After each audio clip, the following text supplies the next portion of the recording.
Buongiorno da Giulio Cainarca a tutti coloro che sono all'ascolto di Radio Padania Libera e bentrovati al nostro appuntamento con Onda Libera, che in luogo del giovedì, oggi di venerdì, si occupa di economia principalmente con Claudio Borghi Aquilini, responsabile economico della Lega Nord e candidato alla presidenza della regione toscana, come sapete. Intanto però l'apertura della prima pagina dell'agenzia ANSA, e abbiamo tanta roba poi di cui discutere dal punto di vista dell'economia e della finanza. Intanto dicevamo, prima pagina dell'ANSA sulle elezioni in Gran Bretagna, non solo contrariamente a quanto prevedevano i sondaggi, il partito conservatore, i Tories, hanno avuto un grande successo, ma si va addirittura verso la maggioranza assoluta. A sorpresa, il partito dei conservatori britannici, i Tories, vanno verso la maggioranza assoluta dei seggi, scrive in questo momento l'agenzia ANSA. Il Premier promette un futuro migliore per tutti. Il Premier Cameron, il Premier ha twittato questa mattina la sua soddisfazione per il risultato delle elezioni, che va oltre quanto era stato anticipato dagli exit poll, cioè conservatori verso la maggioranza assoluta, e la borsa di Londra brinda alla vittoria dei conservatori, scrive l'agenzia ANSA. Che lasciamo subito per salutare intanto Claudio Borghi Aquilini, come dicevo, in luogo del giovedì questa settimana, il venerdì il nostro appuntamento. Buongiorno Claudio innanzitutto. Buongiorno a voi. E allora, intanto qualche news dal Granducato di Toscana e poi abbiamo un sacco di argomenti di cui parlare questa mattina. Te ne sottoporrò un po' a raffica, così poi sentiamo anche naturalmente gli ascoltatori e le ascoltatrici. Nella seconda parte della trasmissione potranno intervenire chiamando al solito numero, lo 02 66 20 35 29. Allora, dacci un po' il resoconto di quel che accade in terra di Toscana.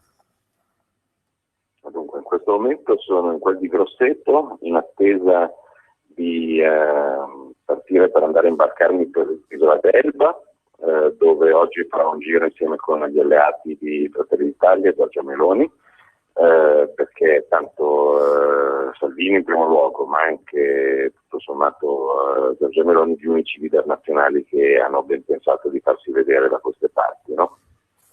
Perché non c'è stato Grillo, non c'è stato ovviamente Berlusconi e così via. Noi invece battiamo il territorio. Matteo, quando arriva, ovviamente è un evento. La volta scorsa a Lucca, quando è arrivato, è stata memorabile, perché abbiamo dovuto fare il comizio doppio.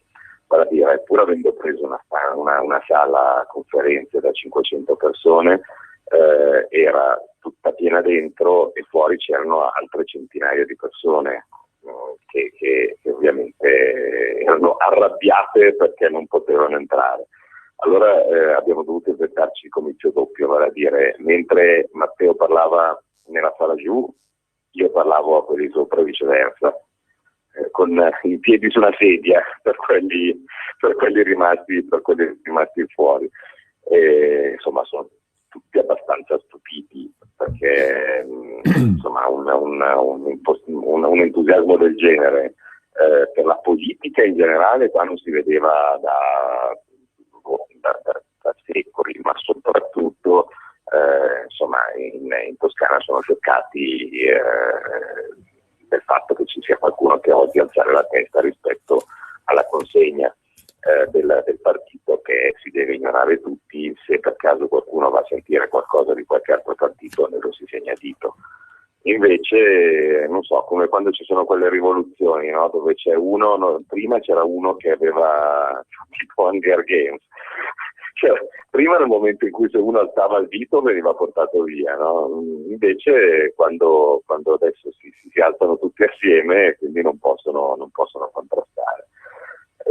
Per cui è una cosa molto emozionante, insomma, da vivere, perché veramente per chi non sa com'è la situazione in Toscana può essere difficile da capire, ma qui il PD è mostra proprio il suo volto peggiore, insomma, intimidatorio, aggressivo, E non sono le due scemi, no, dei centri sociali che vanno in qualsiasi posto ci sia Matteo per fare la loro contestazione in Cina. No, qua il problema è proprio per la gente comune, è proprio per chi che se non si adegua al regime si trova il negozio vuoto, si trova che la concessione non arriva mai, si trova che il permesso anche per fare le cose più semplici non c'è mai, si trova che i controlli ci sono ogni giorno.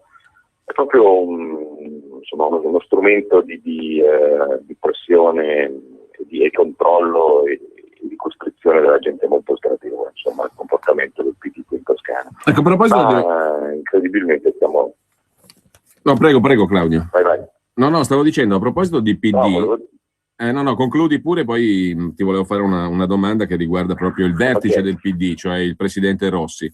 Comunque, prego Claudio, concludi pure il ragionamento. No, semplicemente stiamo segnando per la prima volta una novità, perché in passato le opposizioni, come ho detto tante volte, sono sempre state conniventi. Invece avere per la prima volta un'alternativa incazzata grazie alla credibilità dell'incazzatura di Salvini, e credibile, o quantomeno che non gli faccia credere a temere un salto nel buio, grazie a quel minimo di competenza che posso offrire io, insomma, sta facendo grandi cose. Ecco, stavo per dire, a proposito di PD, ribattezzato oggi da Marco Travaglio nel suo editoriale che abbiamo letto in rassegna stampa, il partito della dazione, perché il candidato sindaco a Bolzano è indagato, la candidata presidente in Liguria è indagata, il candidato presidente della Campania è indagato, ma non solo, condannato in primo grado e quindi passibile di legge Severino se dovesse essere eletto. Cosa succederà quando viene eletto?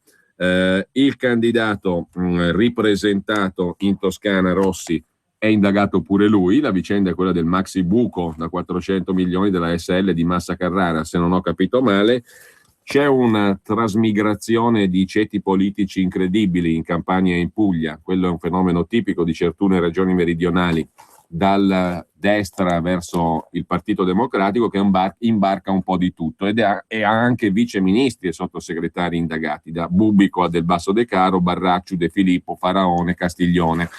Insomma, il quadro è questo qui, il partito della dazione. Ma in Toscana la vicenda che riguarda il presidente Rossi, indagato appunto per il buco pazzesco da 400 milioni della SL di Massa Carrara, ha avuto sviluppi o a che punto è? Ci fosse stata la Lega, avrebbero chiamato i Marines per portarli via. Qua invece le indagini vanno a rilento.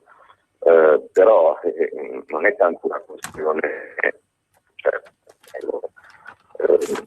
Aspetta che ti stiamo perdendo Claudio, a livello audio.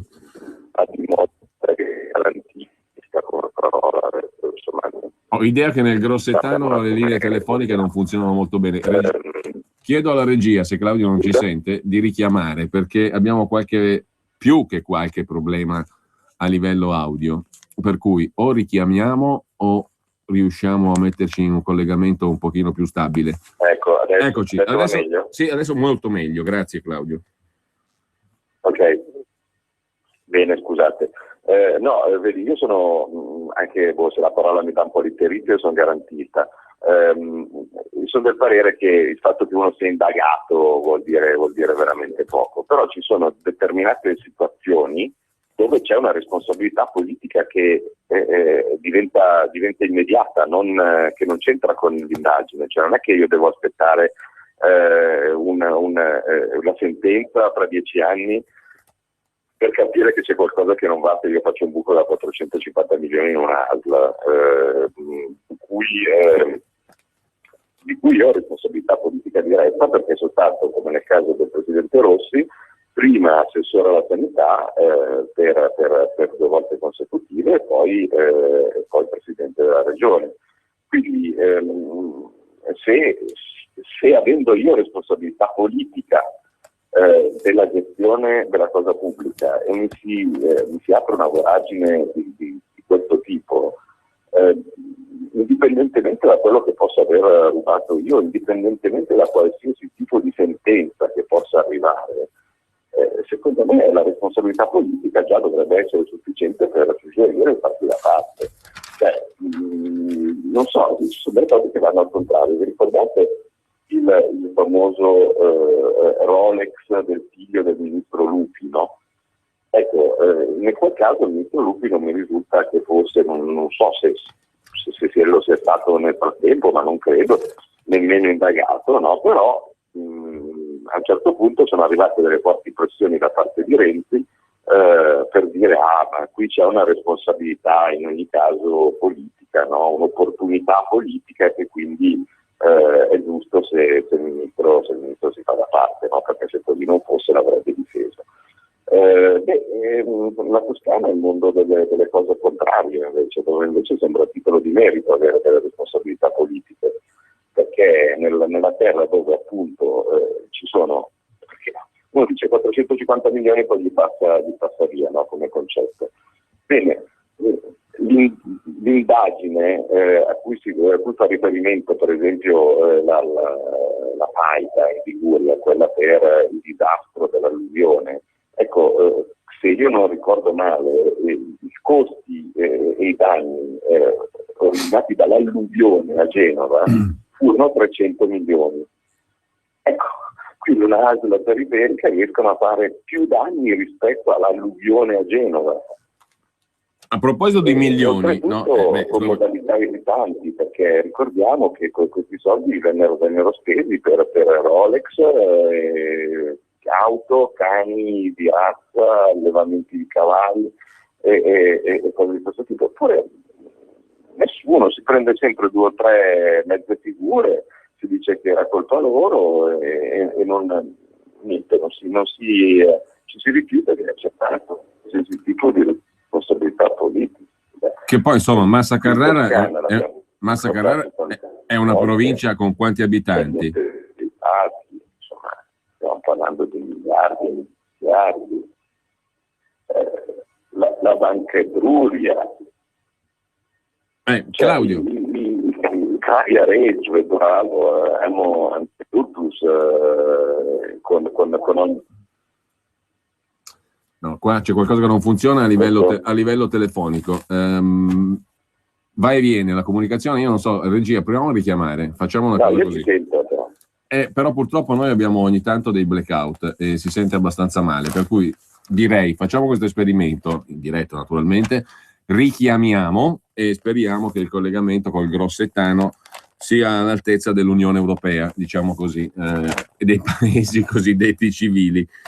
Intanto, a proposito di milioni, io vorrei tornare adesso brevemente, ma proprio brevemente, per capire anche dal punto di vista di un economista, oltre che di un politico, perché questa qui è l'Italia. A me mi ha strabiliato stamattina sta lettura di questo piccolo francobollo sulla Stampa di Torino, a pagina 19, nel quale si racconta come fosse una roba normalissima di un tizio che è stato onorevole dell'Assemblea regionale siciliana. Dovremmo avere con noi Claudio Borghi Aquilini. A proposito di milioni, Claudio, volevo un tuo parere rapido, perché stiamo parlando di centinaia di milioni come se fossero noccioline.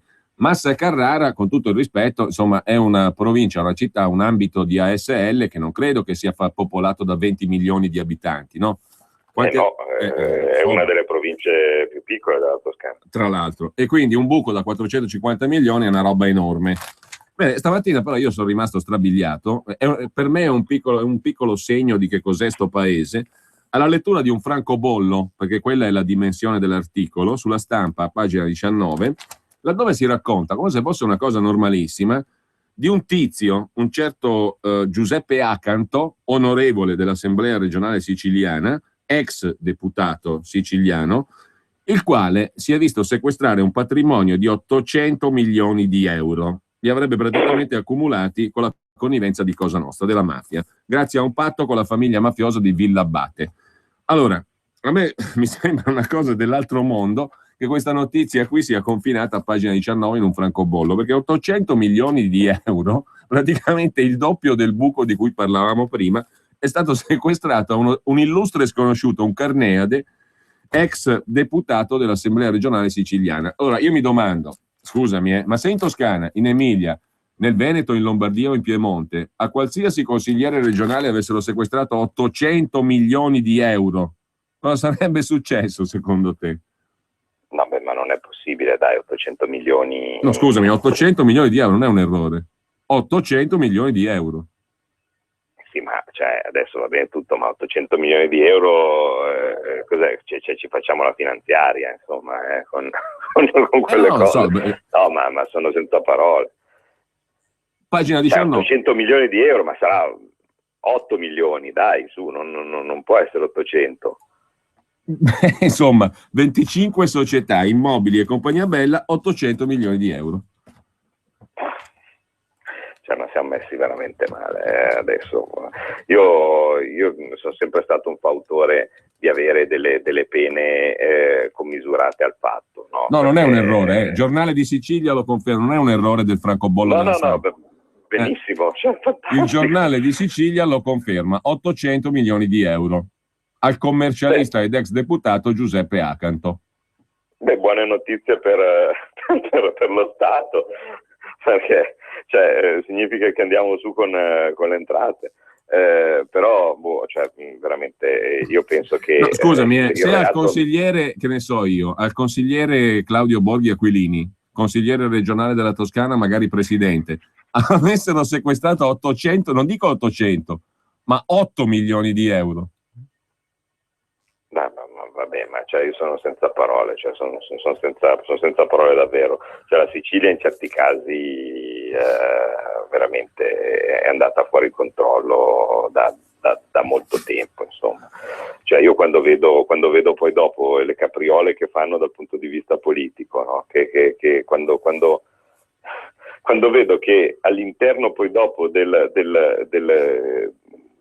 bilancio dove ci saranno da tirar fuori ancora soldi, invece di dire cos'è la quota che poi dopo spetterà alla Sicilia, abbiamo Crocetta che dice che a loro spettano altri 8 miliardi.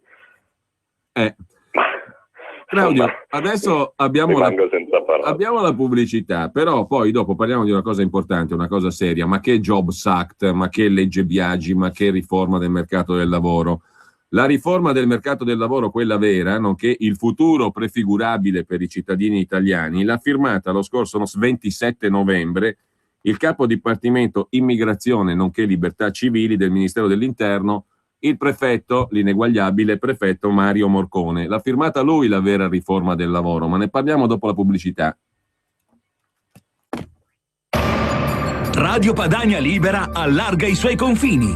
Da oggi puoi ascoltarla dal tuo tablet o smartphone con tecnologia Android o Apple. Scarica l'applicativo e potrai portare sempre con te la tua radio preferita. Radio Padania Libera, senza più confini. Davanti a voi uno dei luoghi più fashion della città. Qui tutto parla di stile, dagli spoiler e i paraurti sportivi, ai cerchi in lega da 18 bruniti, alla vernice nera lucida a contrasto di tetto e retrovisori. Un dettaglio molto contemporaneo. Scopri la nuova Volkswagen Tiguan Cityscape, la più esclusiva tra le Tiguan. Da oggi con navigatore touch, volante multifunzione in pelle traforata e sensori di parcheggio di serie. Gamma Tiguan, a partire da 20.900 euro. Offerta valida fino al 31 maggio. Info su Volkswagen.it. Salve, devo cambiare l'olio alla mia Volkswagen. Ecco una bottiglia di qualità eccellente, di colore giallo ambrato e viscoso al punto giusto. Deciso su strada, si sposa con le prestazioni del motore ed esalta il piacere di guida. Affida la tua Volkswagen ai veri intenditori dei centri Volkswagen Service, anche per cambiare olio e filtri. Oggi hai in più un risparmio del 25%. Registrati al sito e scopri molte altre offerte. Promozione valida dal secondo tagliando per tutti i modelli Volkswagen fino al 30 giugno. Info su volkswagenservice.it.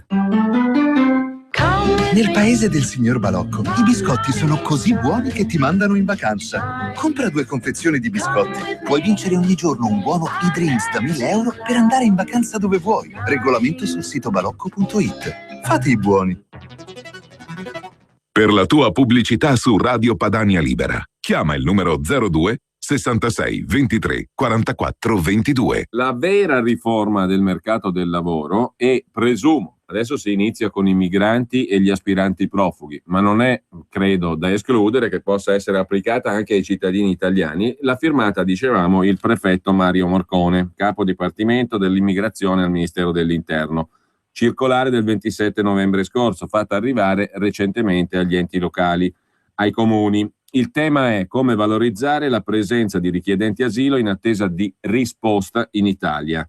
Dobbiamo chiedere ai comuni, l'ha interpretata così il ministro Alfano, la circolare del suo prefetto, dobbiamo chiedere ai comuni di applicare una nostra circolare che permette di far lavorare gratis i migranti, invece di farli star lì a non far nulla, ha detto il ministro Alfano, che li facciano lavorare.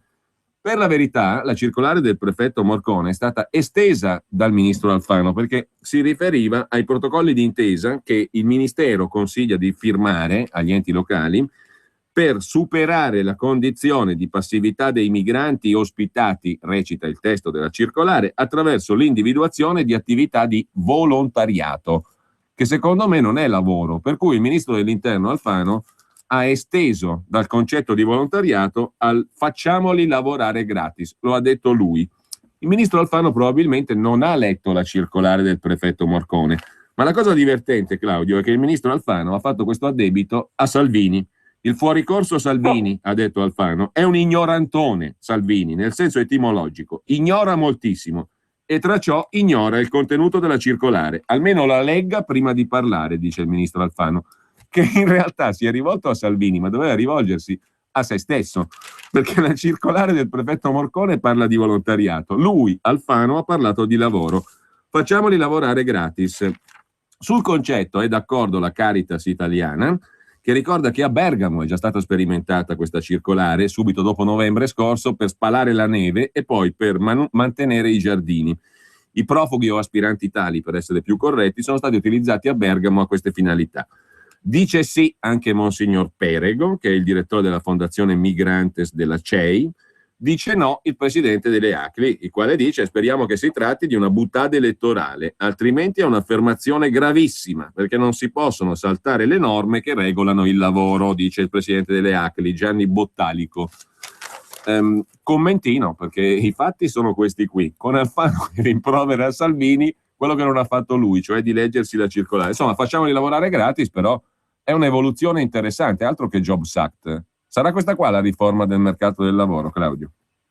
No, oggettivamente imbarazzante. La gestione degli immigrati, pensare di gestire l'emergenza attuale dell'arrivo degli immigrati con lo schiavismo o con il lavoro socialmente utile su vasta scala. Beh, però consentimi, scusa, ti interrompo, consentimi, ma questo darebbe una grandissima speranza ai disoccupati. È una via per il futuro, lavorare gratis. Lavorare gratis, guardate che purtroppo per come siamo messi è quello che sta succedendo anche per tantissimi giovani. Quanti sono i giovani a cui viene dato come grande speranza quella di lavorare gratis, perché tanto fa curriculum, no? Benissimo, allora se questo qui è il mondo dove vogliamo vivere, andiamo avanti così. C'è della gente a cui vengono addirittura chiesti i soldi per lavorare, ma è figlio questa aberrazione, è figlia del sistema della deflazione salariale in cui siamo dentro, cioè vale a dire, e che è stato secondo me l'uovo del disastro, del mostro dell'immigrazione clandestina incontrollata. Non me lo toglie, ne abbiamo parlato spesso, anche in tempi non sospetti, quando non c'era ancora la fortissima emergenza immigrazione, quindi non posso essere, diciamo così, tacciato di opportunismo, di andare a parlare di questa cosa soltanto adesso perché è emergenza. Se ben ti ricordi, è anni, no, che noi sosteniamo la tesi che c'è stata una volontà precisa davanti all'apertura delle frontiere agli immigrati, e che anche in questo caso, guarda un po', c'erano delle motivazioni economiche, vale a dire ottenere la compressione salariale per mezzo dell'arrivo di immigrati e quindi riuscire a ottenere competitività, no? un'Europa che si è venduta alla competitività abbandonando invece gli strumenti normali di ottenimento della competitività, leggi, cambi flessibili, per andare verso invece il mondo della compressione dei salari, trovava nell'arrivo degli immigrati un ottimo alleato. Poi dopo, come spesso succede, le cose che congegnano in Europa, in Germania, no, e così via, scappano di mano.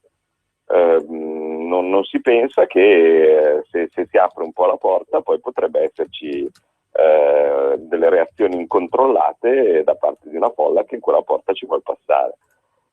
Noi siamo dei pazzi a sottovalutarli. Io ho qua davanti, così è, ogni tanto mi porto in giro per i comizi qualche dato, perché quello che uno dice, specialmente in campagna elettorale, potrebbe essere che siano insomma parole al vento, no? Io invece sono uso girare con i numeri in mano, no? E ogni tanto si dice ma gli sbarchi c'erano anche quando c'era la Lega al governo. Ok, allora mi sono andato a prendere i dati del Viminale, quindi non i dati della Lega, insomma i dati del Viminale sugli sbarchi, perché sono censiti sia gli sbarchi dei clandestini sia i morti. C'è un bel grafico che proprio fonte Viminale che dà conto sia appunto di quanti sono stati gli sbarchi che di quante sono state le vittime, no, nel tentativo di attraversare il Mediterraneo. Allora, quando c'era la Lega al governo, nel 2009, qui dati precisi del Viminale, nel 2009 il numero di sbarchi in tutto l'anno fu 9.573 e nel 2010 fu 4.406, con un numero di vittime pari a 20.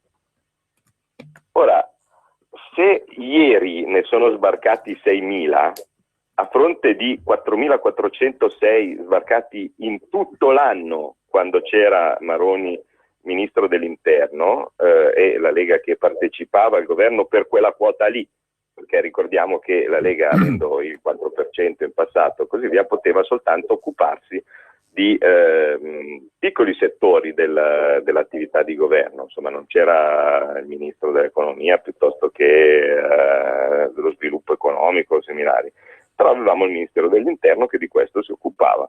Allora, 4.406 sbarchi e 20 vittime. Se adesso noi abbiamo 200.000 sbarchi e 10.000 morti, evidentemente la responsabilità è di chi sta gestendo le cose ora in questa maniera sconsiderata, e sono responsabilità sia degli sbarchi che dei morti. E l'arrivo di 200.000 persone che non sia al primissimo posto delle preoccupazioni di qualsiasi governo, secondo me è una follia.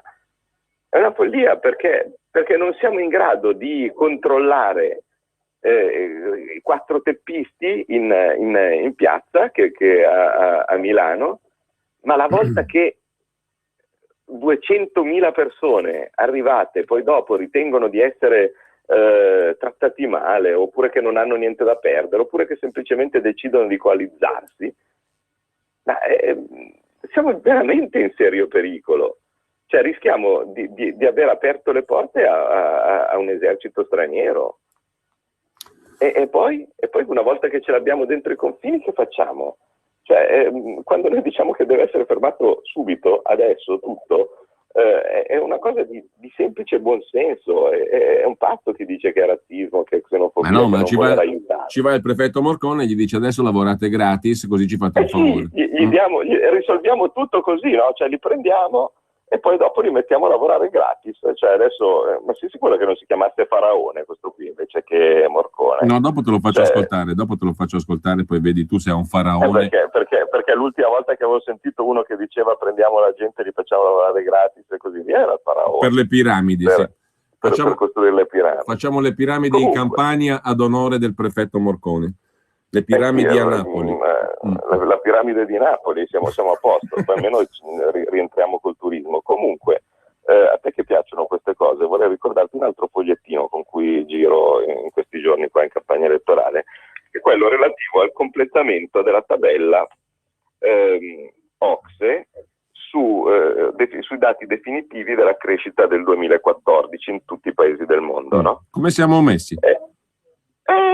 Siamo messi benino, perché su 35 paesi censiti nel database dell'Ocse, e si va dall'Australia al Cile, all'Islanda, alla Repubblica Ceca, al Portogallo, alla Grecia, alla Polonia, la Turchia, l'Estonia e così via.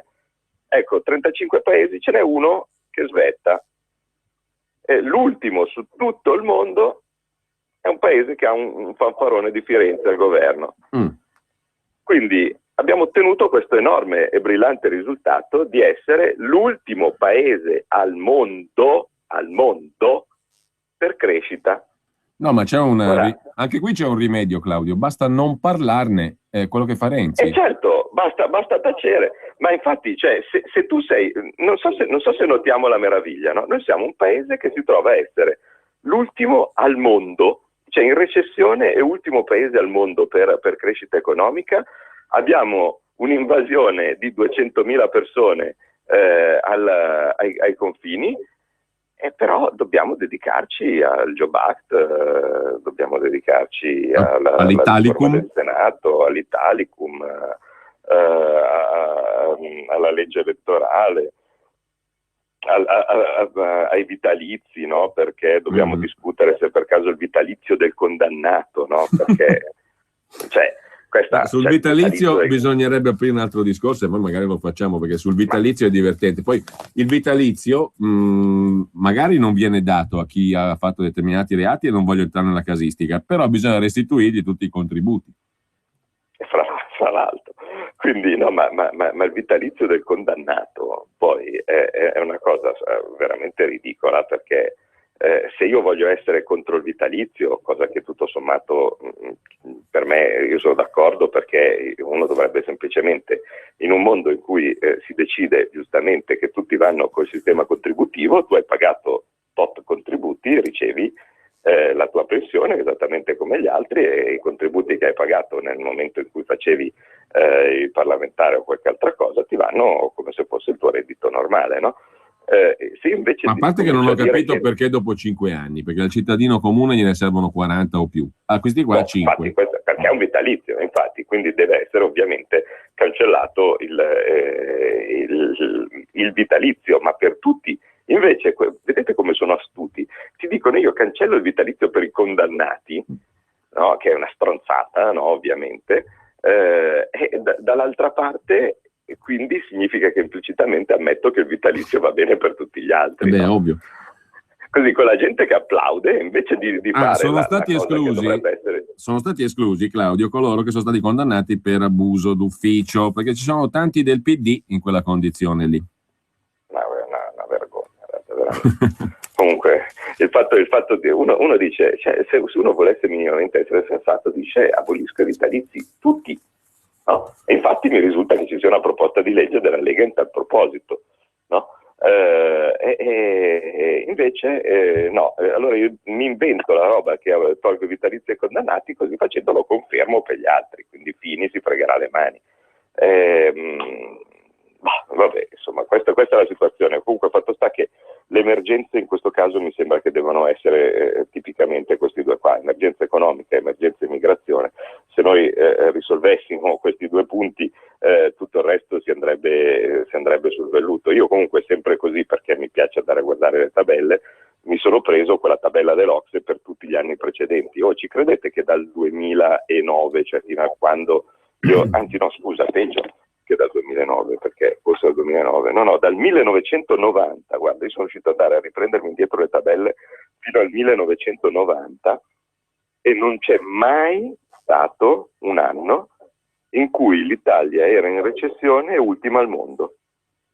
Mai. Cioè, questo è il grande risultato di quello che abbiamo fatto. E vorrei aggiungere una piccola cosa. Vi ricordate quando Salvini è giustamente sbottato a Ballarò quando l'avevano accostato lì ai neonazisti dell'Ungheria, no? e similari? Bene, Io vorrei ricordare che non certo i neonazisti, ma il governo legittimamente eletto del presidente Orban, che niente a che fare con i neonazisti, anche se certi pseudogiornalisti vogliono fare degli accostamenti, no? che niente c'entrano. Quando nel 2011 l'Ungheria e l'Italia hanno avuto davanti due scelte, c'è stato un paese, e anche qui ne abbiamo parlato in tempi non sospetti, che ha deciso di fare quello che gli veniva ordinato dall'Europa, si è messo in ginocchio e ha fatto venire Monti, e questo siamo stati noi, e c'è stato un paese che ha deciso di mandare a fanculo quello che l'Europa, il Fondo Monetario Internazionale e tutte le loro ricette sbagliate, e hanno eletto Orban. Bene, in questa tabella che ho detto prima, mentre noi siamo ultimi al mondo con meno 0,4% di recessione, l'Ungheria cresce del 3,3%. Quindi, ripeto, dato che stiamo parlando ed è il paese, uno dei paesi con la crescita più alta rispetto a tutto il panel. Quindi, dato che anche in questo caso non stiamo a dire cose ex post, ma ne abbiamo parlato, come tutti i nostri ascoltatori possono testimoniare, ne abbiamo parlato in tempi assai non sospetti, quindi stiamo parlando di anni fa, di quanto fosse sbagliato quello che facevamo noi e giusto invece quello che facevano loro, pur avendo ovviamente delle potenzialità clamorosamente minori, perché l'Italia non è l'Ungheria, adesso con tutto il rispetto. Invece lì sono l'Ungheria con il fiorino, con la flat tax, sbattendosene dell'austerità e delle scemenze che gli venivano ordinate dall'Europa, cresce. E noi, guarda caso, invece, facendo tutto quello che ci dicono di fare in ginocchio, in modo assolutamente indecoroso, che rimarrà, penso, nella storia d'Italia questo periodo come uno dei più infausti e dei più tristi, invece siamo ultimi al mondo. A qualcuno qualche sospetto viene? È forse il caso di parlarne? È forse il caso di dibattere più spesso di questa cosa rispetto delle idiozie che si sentono ogni giorno e su cui distraggono l'attenzione? Secondo me sì. Direi, intanto cambiando argomento e passando dai vitalizi alle pensioni, un altro dei temi di questi giorni, la sentenza della Corte Costituzionale sulla legge, sul provvedimento Fornero-Monti che congelò l'adeguamento delle pensioni per 2012-2013. La Corte Costituzionale ha detto che non si poteva fare. Poi parliamo delle soluzioni del governo. Però il voto a quanto pare decisivo è stato quello del presidente della Corte Costituzionale, un signore che porta a casa, tanto per essere populisti e demagoghi, 550.000 euro all'anno. Il tetto per i giudici della Corte non vale perché, essendo organo costituzionale, si fanno gli affari loro. Il presidente della Corte Suprema degli Stati Uniti ha uno stipendio di 173.000 contro il 500.000 abbondante del presidente della Corte italiana. 467.000 euro all'anno per gli altri giudici della Corte Costituzionale, tra i quali Giuliano Amato, che cumula anche la pensione, le pensioni, sebbene non possa farlo perché una legge del 53 non ammette il cumulo. Però lo fanno non solo Giuliano Amato, ma anche altri 6 giudici della Corte Costituzionale, alla quale è dedicato anche un libro che deve essere interessante. Ne sono uscite solo alcune anticipazioni, quelle ho letto, del giudice emerito della Consulta, nonché professore, ministro, eccetera, editorialista del Corriere, Sabino Cassese, il quale ha scritto un libro sui suoi anni di permanenza alla Corte Costituzionale. Predicare bene e razzolare male, ha scritto lo stesso Cassese. La fonte è indubitabile. Per esempio, i concorsi. La Corte Costituzionale ha detto che i concorsi devono essere naturalmente pubblici e bisogna indirli in modo che siano aperti a tutti e fondati sul criterio del merito. Perciò ha dichiarato illegittime leggi statali e regionali che consentono assunzioni, promozioni e stabilizzazioni non per concorso ma in altro modo. Tuttavia poi la Corte Costituzionale bandisce corsi e concorsi riservati esclusivamente al personale che abbia già lavorato alla Corte Costituzionale, anche da meno di un anno. Le udienze pubbliche della Corte sono totalmente inutili, ha scritto Cassese. La Corte non ha un archivio, ha una biblioteca di 120.000 volumi che però non sono consultabili perché la biblioteca è gestita male. E poi si lavora poco. C'è una settimana bianca i giudici stanno a casa, teoricamente a studiare i faldoni, e c'è una settimana di lavoro collegiale. Prima, un tempo, si restava fino al venerdì a lavorare, poi al giovedì, mentre ora, scrive Cassese, si finisce il mercoledì, anzi molto spesso il martedì. Quindi si inizia il lunedì, si finisce il martedì, per una bella mezza milionata di euro all'anno. Quanto ai compagni di viaggio, ai giudici, scrive Cassese, c'è quello che conosce solo 2 argomenti e solo su quei 2 interviene. C'è quell'altro che si appisola regolarmente durante le udienze. E poi ci sono appunto i 6 giudici che hanno sia lo stipendio che la pensione, tra i quali Giuliano Amato, mentre la legge dal lontano 1953, niente meno, non ammette il cumulo. Poi c'è la odiosa prassi, scrive ancora Cassese, di nominare come presidente il giudice più anziano, che in tasca onori e il quattrino in più, non poco, proprio pochi mesi prima che se ne vada a casa, e questa è una prassi storica. Fatta questa premessa, la Corte Costituzionale, lavorando il lunedì e il martedì, ci ha messo 3 anni per arrivare, dopo il decreto Salva Italia, a dire che la norma Monti-Fornero sul mancato adeguamento delle pensioni non andava bene. Adesso si discute, ne diamo una parte solo alle pensioni più basse, ne diamo un'altra un pochino più ampia a quelle dopo, poi non diamo niente a nessuno oltre una certa soglia. Insomma, su 19 miliardi di stima del provvedimento di riadeguare le pensioni, ne daremo solo 4. Questo lo fa capire il governo, lo racconta oggi Repubblica. Però, Claudio, al di là del merito della questione, io vorrei farti anche un'altra domanda, osservazione. Ma allora, non andava bene, diciamo, sottoporre al referendum, come aveva chiesto la Lega, raccogliendo le firme, la legge Fornero, ma va bene invece soltanto metterne in discussione alcuni singoli aspetti. E poi, non andava bene per quanto riguarda sempre la Corte, perché è la stessa Corte che ha detto no al referendum della Lega, quindi non andava bene chiedere ai cittadini cosa ne pensassero della legge, perché altrimenti si compromettevano le manovre di finanza pubblica, cioè i conti pubblici. Però la stessa Corte che dice no, il cittadino italiano non può dire nulla perché questa cosa qui faceva parte della manovra finanziaria, e se viene meno la legge Fornero saltano i conti pubblici, la stessa Corte poi dice però il mancato adeguamento lo censuriamo, con ciò incidendo sui conti pubblici. Allora magari il giudice dorme, c'è quell'altro che si appisola, quello che conosce solo 2 materie interviene solo su quelle, ma non mi sembra che comunque sia questi i motivi per cui si arrivi alla decisione, no? Ci deve essere una logica, o no? Allora, no, dunque partiamo dalla forma, no? La forma con cui, così come nel Medioevo, quello delle grida manzoniane, no? Ti possono tranquillamente ribaltare qualsiasi tipo di decisione, perché tanto basta che decidano loro. In realtà è che la Corte in quel caso non doveva decidere se la legge Fornero andava bene o andava male, ma doveva decidere se era possibile fare il referendum su quella legge o no. E si sono inventati, no? Perché veramente le motivazioni, specialmente di quella sentenza, furono fatte probabilmente da quello che si appisolava, perché la motivazione era veramente vergognosa, dato che allora la Corte cosa fa la Corte Costituzionale? Facciamo un passo indietro, no? La Corte Costituzionale dovrebbe essere il giudice supremo delle leggi. Dovrebbe essere una specie di presidio di garanzia tale per cui se il Parlamento, il governo, che hanno l'autorità di poter fare le leggi, ne fanno una che è contraria alla Costituzione, che quindi è legge suprema, a quel punto la Corte Costituzionale ha il dovere di annullarla o cancellarla.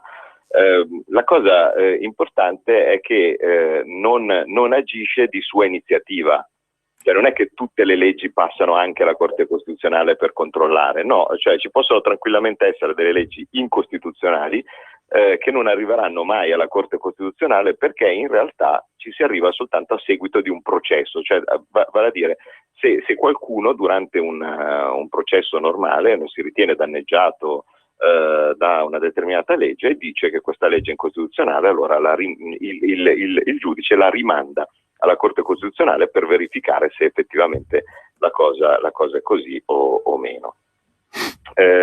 Questo nel mondo normale, e anche la composizione in teoria dovrebbe essere la più indipendente possibile, no? perché è composta da un terzo di giudici nominati dalle magistrature, quindi dai magistrati stessi. Per un terzo sono di nomina politica, oltretutto con maggioranza qualificata, quindi significa che dovrebbero essere dei giudici scelti dal Parlamento di comune accordo, e per un terzo nominati dal Presidente della Repubblica. Ecco, purtroppo è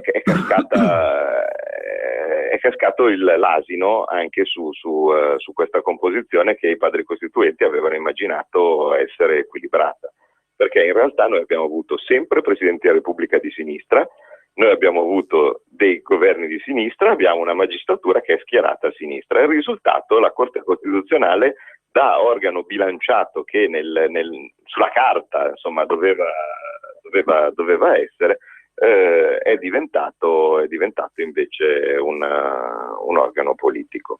Un organo politico e di sinistra. Quindi io personalmente della Corte Costituzionale non mi fido affatto, e la prova diciamo che quello che è successo sul referendum della Fornero è uno. Però loro dicono, io in quel caso ho fatto a buon diritto una decisione che dice che non si può fare il referendum. D'altra parte, invece, quando mi hanno chiesto di parlare o di guardare la legge nello specifico, allora a quel punto questa parte l'ho ritrovata non costituzionale. In realtà, di tutte le parti della Fornero, questa era la meno stiracchiata. No, se uno deve dire, perché il vero scandalo della Fornero, altro che principio di ragionevolezza o simile che è stato invocato per cancellare questa parte della Fornero, il vero scandalo di quella legge sono le persone lasciate in mezzo al guado. Sì, che siano gli esodati veri e propri o anche quelli che sono molti di più, che molto banalmente avevano programmato la propria vita in modo differente, perché di solito dell'esodato si pensa a uno che aveva fatto un accordo con la propria ditta per andare in pensione anticipata, cioè per ritirarsi dal lavoro con un indennizzo e poi dopo andare in pensione, no? Ma c'è tanta gente che, artigiani, altri tipi di lavoratori, che avevano programmato la propria vita in modo differente e si sono trovati avere senza reddito e senza pensione, che è una cosa che secondo me dovrebbe essere ben oltre il principio di ragionevolezza. Non solo, se si decide che si passa al sistema contributivo, io quando uscì la prima bozza della Fornero, della legge Fornero, ebbe un giudizio positivo, perché io sono sempre stato un fautore del sistema contributivo, e a un certo punto uno dice, scusa, una legge che mi riporta le cose verso il sistema contributivo, quindi verso un sistema dove non c'è più delle persone che hanno dei privilegi perché sono andati in pensione prima rispetto ai giovani di adesso, perché la differenza è tutta lì, no? Abbiamo un mondo di persone che vive col sistema retributivo, fra cui ci sono anche i famosi vitalizi, no? Vale a dire una prestazione pagata dallo Stato indipendentemente dai contributi che uno ha pagato. Ecco Claudio, ti devo interrompere perché abbiamo tassativamente da mandare la pubblicità per un paio di minuti, poi riprendiamo proprio da qui. Per ogni modo di vivere la città c'è una Adam, Opel Adam, la city car dell'anno in Germania. L'unica con infinite personalità e multimedia IntelliLink. Gamma Opel Adam, da 8.900 euro con rottamazione. Scoprila anche GPL Tech. Ville, piscine, shopping, gioielli. Quanti sacrifici hai dovuto fare per avere tutto questo? Che peccato! Avresti potuto sacrificare solo la tua vecchia auto e tenerti pure lo yacht. Perché scendere a compromessi? Passa a 500. Maggio è l'ultimo mese per rottamare. Su tutta la gamma Fiat hai 2.000 euro di incentivo. E in più con formula super rottamazione 500 e tua a 9.700 euro con clima e radio. Fino al 31 maggio. Salvo approvazione FCA Bank, TAN 595 e TAIGOT 70. Info su Fiat.it, anche sabato e domenica. Salve, devo cambiare l'olio alla mia Volkswagen. Ecco una bottiglia di qualità eccellente, di colore giallo ambrato e viscoso al punto giusto. Deciso su strada, si sposa con le prestazioni del motore ed esalta il piacere di guida. Affida la tua Volkswagen ai veri intenditori dei centri Volkswagen Service, anche per cambiare olio e filtri. Oggi hai in più un risparmio del 25%. Registrati al sito e scopri molte altre offerte. Promozione valida dal secondo tagliando per tutti i modelli Volkswagen fino al 30 giugno. Info su volkswagenservice.it. Per la tua pubblicità su Radio Padania Libera, chiama il numero 02 66 23 44 22. Quando vuoi regalarti un esclusivo momento di piacere, non c'è niente di meglio di un buon caffè. Un caffè preparato con l'inconfondibile Caffè Padano. Caffè Padano, l'espresso buono come quello del bar. Bevi un caffè Padano e sostieni Radio Padania. Chiama subito il numero verde 800 08 68 69 e acquista una fornitura di Caffè Padano. La macchina del caffè è in omaggio, grazie a Radio Padania, la tua radio. Chiama l'800 08 68 69 e prova direttamente a casa tua l'inebriante aroma del Caffè Padano. E ricorda, chi beve Caffè Padano sostiene Radio Padania. Caffè Padano. Mai assaggiato un espresso così? Pentadent sostiene la prevenzione. Questo mese il check-up completo non ti costa nulla. Vieni a trovarci. Visita, eventuale panoramica e piano di cure sono eseguiti con la massima professionalità e se la tua bocca lo necessita, potrai effettuare anche una visita specialistica con un nostro ortodontista e implantologo. Scarica subito il coupon prevenzione dal sito pentadent.it o chiama l'800 700 860 800 700 860. Per traslocare ho scelto Grillo Antonino perché hanno cura del mio trasloco e del mondo in cui viviamo grazie a Ecotrasloco. Scegli Grillo Antonino, il trasloco della tranquillità che rispetta anche l'ambiente. Chiamalo 02 43 52 24. Per la tua pubblicità su Radio Padania Libera, chiama il numero 02 66 23 44 22. Bene, allora stavi parlando Claudio di legge Fornero. Sì, e quindi praticamente cosa succede? Succede che invece di andare a colpire la parte veramente nociva di quella legge, sono andati a colpire la parte, diciamo, della perequazione, vale a dire di quella parte di pensione che, stante che per la maggior parte dei casi quasi tutte le pensioni attuali sono a sistema retributivo, probabilmente non è dovuta in primis ovviamente quelle dei signori giudici costituzionali. Perché il punto alla fine è sempre quello, vale a dire loro a un certo punto, fregandosene delle conseguenze di finanza pubblica che erano state messe come parte delle motivazioni dell'impossibilità di fare il referendum sulla legge Fornero, hanno deciso che quella parte della legge, che ripeto era forse la meno sbagliata, perché in ogni caso andava a impattare anche delle pensioni che oggettivamente erano un privilegio.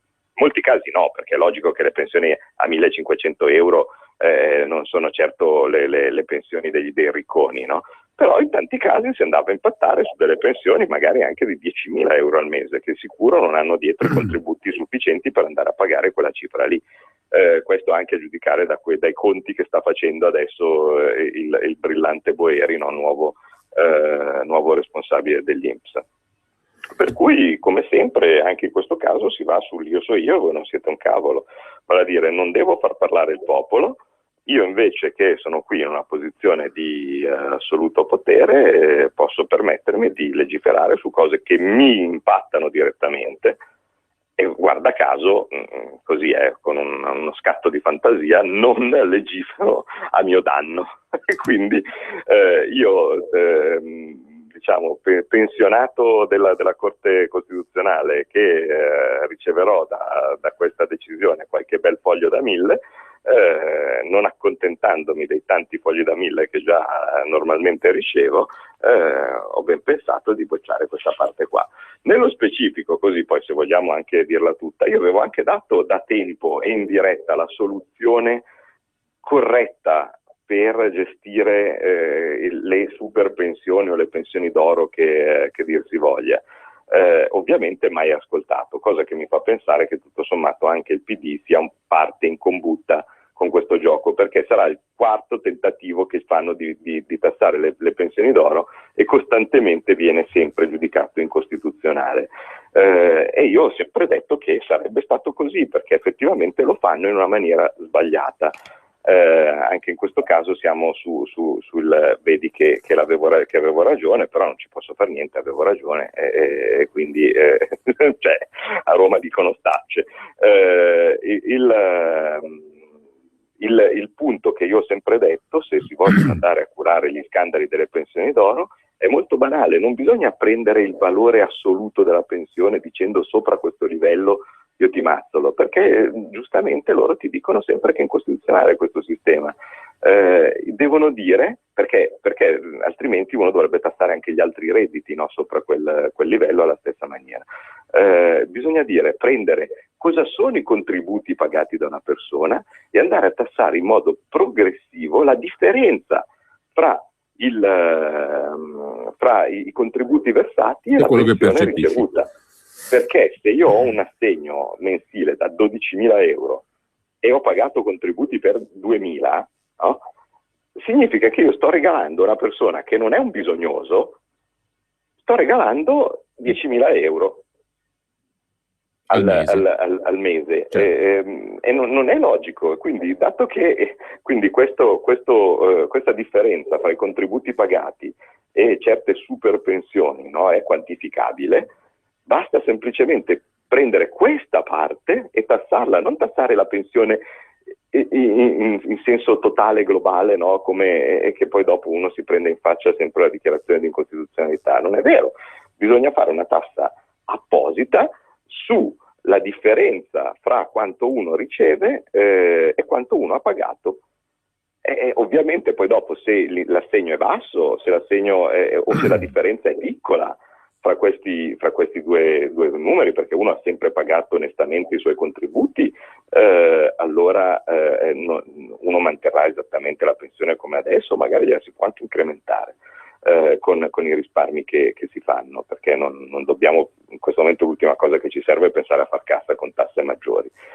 Viceversa, se uno è già benestante, sta ricevendo un regalo, non capisco perché rispetto a tutte le priorità che ci possono essere per lo Stato debba mantenersi questa situazione, primi fra tutti i giudici della Corte Costituzionale. Bene, allora adesso la parola al popolo la diamo noi attraverso le linee telefoniche 02 66 20 35 29 per chi vuole intervenire. Le linee sono libere in questo momento. Due notizie veloci, Claudio. Allora, il tesoretto l'abbiamo trovato, solo che non sta a Roma, era fantomatico quello del governo Renzi, sta a Berlino, 38 miliardi, che serviranno anche per investire nelle infrastrutture in Germania.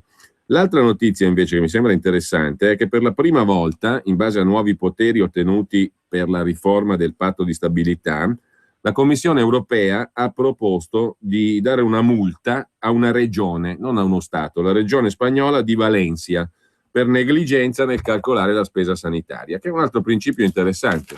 Domani potrebbe capitare alla Lombardia, al Veneto, alla Toscana, che ne so, è una nuova forma di sovranità. Vai pure a votare con l'Italicum, tanto ci pensano da là sopra a governare sul serio. Due telefonate, pronto? Sono io? Buongiorno. Sì, buongiorno ad entrambi, Mauro Seregno. Due soli appunti su quanto detto da Claudio. Allora, per quel che riguarda le pensioni, non è detto che anche quelle da 1.500 euro non siano inique. Faccio il mio caso, ho 37 anni di contributi, ho 53 anni di età, non so ancora quando potrò andare in pensione. Ho lavorato per 7-8 anni fino ai 32 a 2,5 milioni di lire al mese di retribuzione, per cui se fossi andato in pensione come chi oggi ne ha 1.500 di pensione con le vecchie regole sarei già in pensione da un paio d'anni e con un'altissima pensione, per cui non è detto che anche quelli non vadano ritoccati.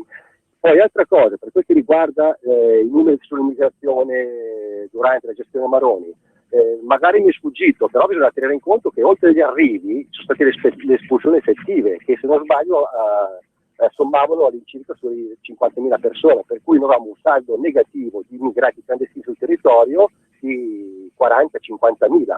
Tutto qui, vi saluto, grazie. Altra chiamata, pronto? Sì, buongiorno Giulio e buongiorno Borghi. Ieri, seguendo il telegiornale, ho sentito la notizia che l'Istat, che solitamente dà dei numeri certi, ha dato le previsioni di crescita. Io mi aspettavo che dava il terzo mese del PIL italiano, cioè quello di marzo, siamo rimasti a febbraio con lo meno del 0,4, e invece ha dato le previsioni di crescita in un maggio dove c'è la campagna elettorale. Strano. Le previsioni di crescita dicono che noi quest'anno avremo un più 7%, di cui 5 viene dal prodotto interno e il resto da quello estero. Noi sappiamo però che a settembre la Comunità Europea ha variato come calcolare il PIL, includendo anche tutte le somme che arrivano dalla criminalità organizzata. Ora, quel 5% in più che viene previsto dall'Istat, quanto è dato dalla criminalità organizzata? Ma dove l'hai visto il 5%?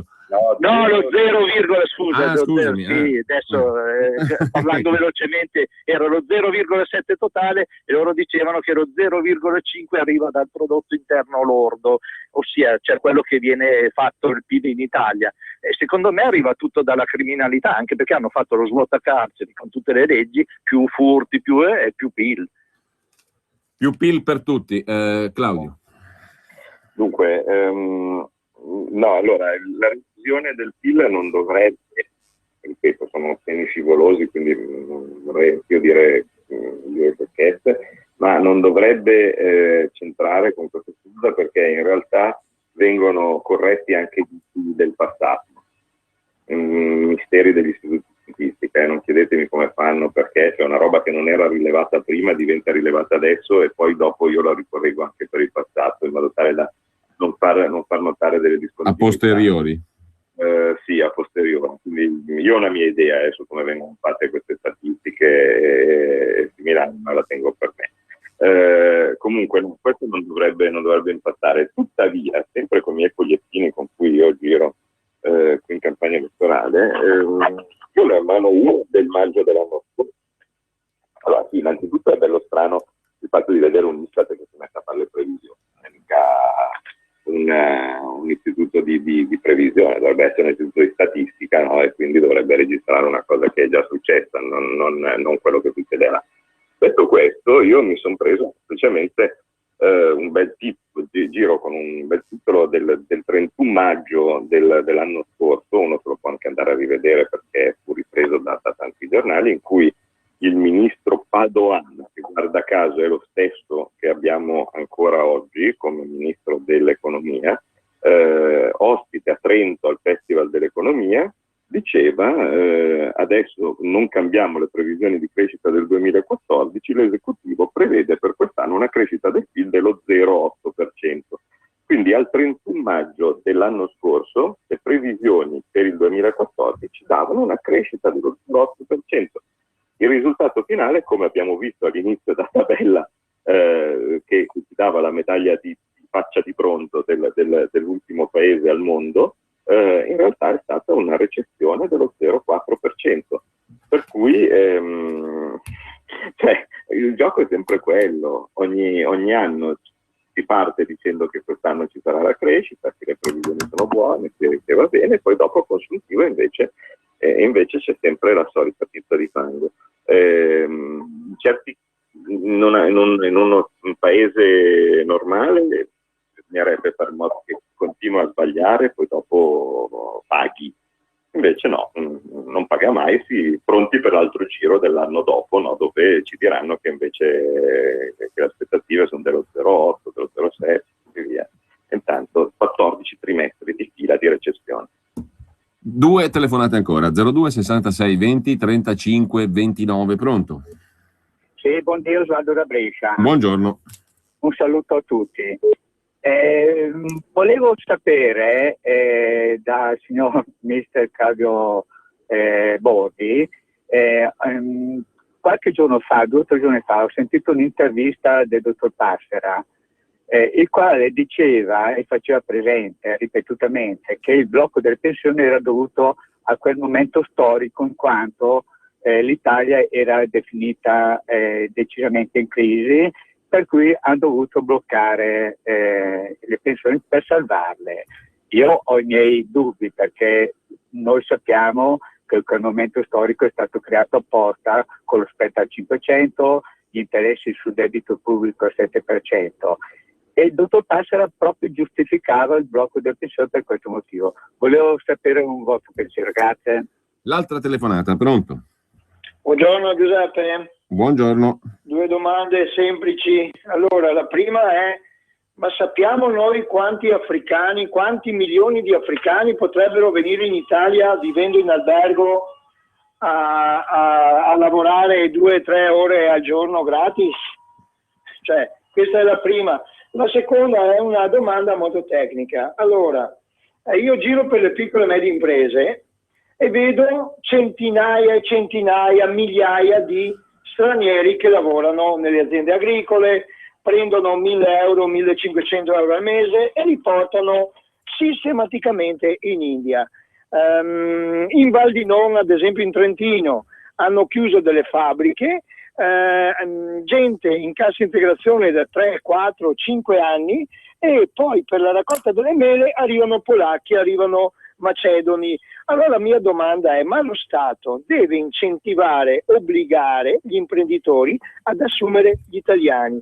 Perché se i 1.000 euro al mese, i 2.000 euro al mese che potrebbe prendere un mungitore rimanessero in Italia, comprerebbe la casa, comprerebbe la macchina e l'economia girerebbe nel posto. Questo sistema bisogna incentivarlo, altrimenti c'è una fuga di soldi verso l'estero e qui non ci rimane niente. La ringrazio. Bene, Claudio.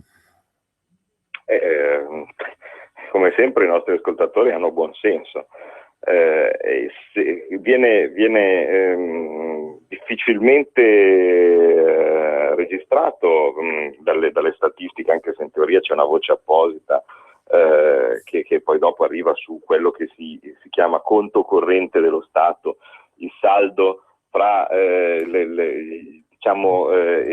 l'uscita e l'entrata di denaro, no, dal nostro paese. Però è evidente che se io anche supponendo di trovare un lavoro a un estero, oltretutto a un immigrato,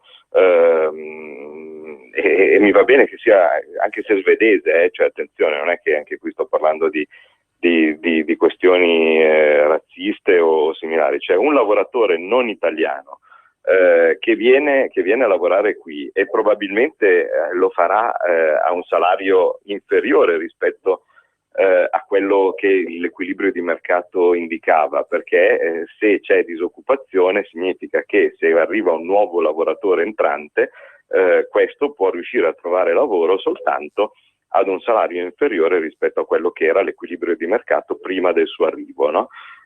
Quindi impatta il livello di salari di tutti gli altri, insomma l'arrivo di un nuovo lavoratore, però se questo nuovo lavoratore che arriva, oltre a far scendere il livello dei salari di equilibrio, poi dopo trasferisce all'estero parte della propria paga, cioè noi abbiamo un effetto analogo a quello dell'eccesso di importazioni, oppure a un calo delle esportazioni. Insomma, viene effettivamente denaro che se ne va, e poi dopo rischia di creare un deficit nei nostri conti.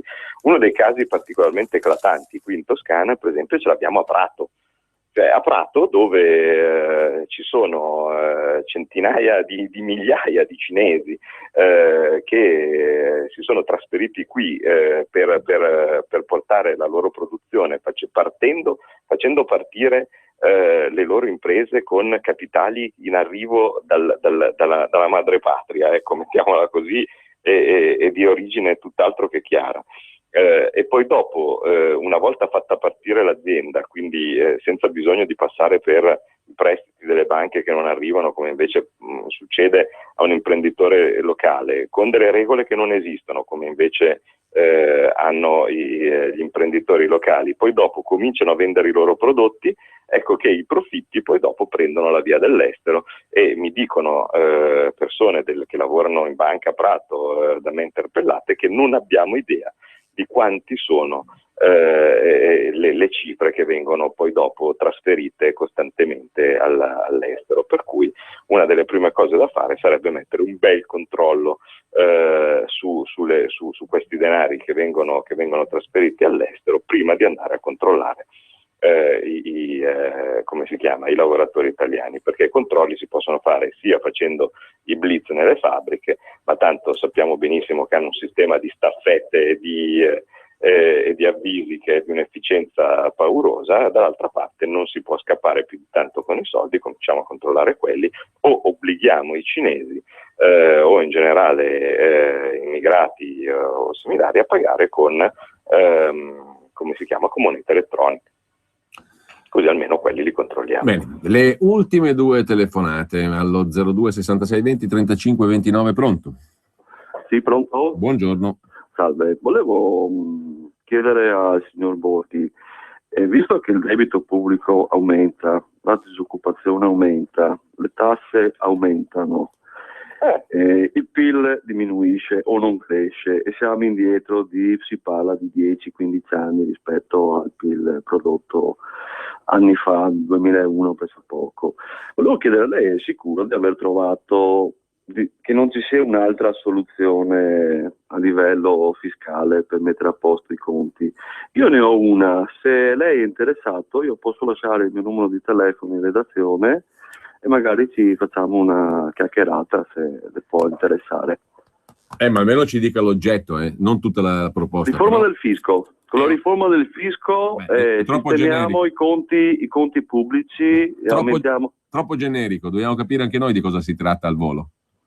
È un'idea, un programma su una riforma del fisco. Se io ovviamente per adesso non posso stare mezz'ora al telefono, se è interessato io posso dirle che regia, chiappa il numero al volo, perché qua siamo democratici, ma democratici sul serio. Ma comunque tutte le idee sono benvenute, per carità, ma mandatemi una mail. La mia mail è conoscibile, andate sul mio sito, quello che è, c'è uno spazio per lasciare mail e commenti, io leggo tutto. Ultima chiamata, pronto? Sì, pronto, buongiorno. Buongiorno. Oh, professore. La voce conosciuta. Sono il suo incubo. Allora, tutti i salmi finiscono in gloria. Esatto, bravo Giulio. Allora, senta, Passera, la questione di Passera è una questione di accenti, Passera o passerà, punto. Detto questo, mi domando, ma gli analisti finanziari non potrebbero essere accusati di aggiotaggio, nel senso che oggi ti pubblicano, comprate il titolo Y, bui. E il giorno dopo ti dicono il titolo Y del giorno prima, sell. E come mai sta cosa? Cioè, come mai? E questi qua gestiscono tutto il movimento. Questa è fantastica, caro mio. Ho passato tutta la vita io in quelli con gli analisti finanziari che dicono buy o sell e poi dopo con i movimenti che si spostano. Purtroppo fa parte del gioco, cioè vale a dire che il lavoro dell'analista finanziario dovrebbe essere proprio quello di dare un'opinione su una società, e quindi se in teoria gli anticorpi dovrebbero essere dati dall'affidabilità dell'analista medesimo. Cioè, se uno che prende e spara giudizi a caso il mercato non lo seguirà, se invece uno che normalmente viene considerato affidabile allora avrà impatto sul mercato. Quindi no, non credo che sia possibile denunciarli per aggiotaggio, anche ci sono determinate situazioni invece dove era provato la frode, cioè vale a dire dove a seguito di intercettazioni, indagini e così via, mail, gli inquirenti scoprivano che questi facevano apposta a mettere fuori delle raccomandazioni per spostare i prezzi dei titoli, e allora nel qual caso si interviene. Dall'altra parte vorrei ricordare, però così mi riprendo una telefonata che ho lasciato indietro dal giro prima, sempre sulle opinioni di Passera, che il discorso delle pensioni, la riforma Fornero che doveva essere fatta perché se no altrimenti, è una stronzata. Quindi Passera ovviamente difende un governo infame di cui lui faceva parte e che, ricordiamo, sempre parlando dei numeri, quando Passera era ministro dello sviluppo economico si è registrato il più grande crollo della produzione industriale quantomeno esistente in tempi recenti, no, sui dati statistici italiani, e dall'altra parte in realtà, come giustamente ha intuito l'ascoltatore, la situazione dello spread era artificialmente creata perché dipendeva esclusivamente dalla volontà della Banca Centrale Europea. Tutti gli altri dati economici erano molto molto molto migliori rispetto a quelli di adesso. Bene, di Serra non pilota ma commendatore, cosa ne pensi? Proprio così come ciliegina finale del finanziere finanziatore. Il precedente che mi ricordavo era quello di Caligola che aveva fatto senatore il cavallo, ecco. Qui evidentemente siamo nel mondo dell'io so io e voi non siete un cazzo, e quindi anche questo rientra. È un giovine commendatore, cioè ricordiamo che per quanto non contano un cavolo queste onorificenze, perché cioè non è che commendatore ce ne sono 5, commendatori sono 50.000, no? Tuttavia c'è tutta una regola per le onorificenze, tale per cui innanzitutto sulla carta uno dovrebbe meritarle, sappiamo non è così, ma anche quelli che non le meritano di solito si passa prima da cavaliere, poi da ufficiale e poi infine a commendatore.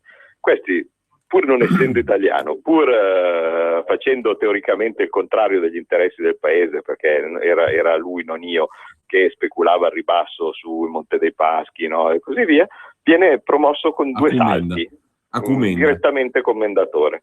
Beh, da Cumenda a prefetto. Adesso ti invito, Claudio, ad ascoltare la nostra nuova sigla finale che sta spopolando, perché metteremo sul sito di Radio Padania, scaricabile a modo anche di suoneria del telefonino. Diventerà la suoneria del telefonino di milioni di italiani. Sono le parole del prefetto Morcone, il capo del Dipartimento Immigrazione, il quale ha anche un suggerimento molto urbano, molto civile, interessante per i cittadini che non la pensano come lui. Ascolta e godi, Claudio, nell'ambito della più squisita patriotticità, peraltro. Grazie, ciao. Risentirci a tutti.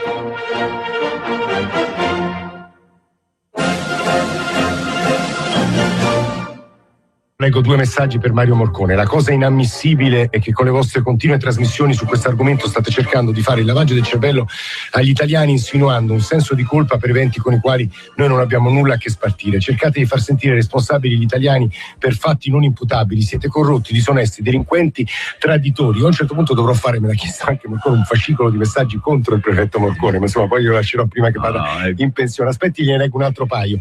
Mi sento ogni giorno meno europeista. La Grecia ha problemi economici, si arrangi. L'Italia ha problemi con i migranti, si arrangi. Parliamoci chiaro, altro messaggio. Le cose che ho appena sentito dai vostri ospiti mi fanno rabbrividire. Gli immigrati irregolari arrivano proprio perché la politica li vuole, le organizzazioni no profit, spesso in combutta con la mafia, ci mangiano alla grande. Perché non parlate di cosa dall'Australia con gli immigrati, di cosa ha fatto l'Australia con gli immigrati che arrivano lì dall'Indonesia? Se ce li teniamo è solo perché il governo li vuole per le loro politiche folli di far crescere la popolazione e la forza lavoro con africani. Questa è la sua realtà. In realtà ho una domanda, oltre a, se vuole, una replica a queste parole.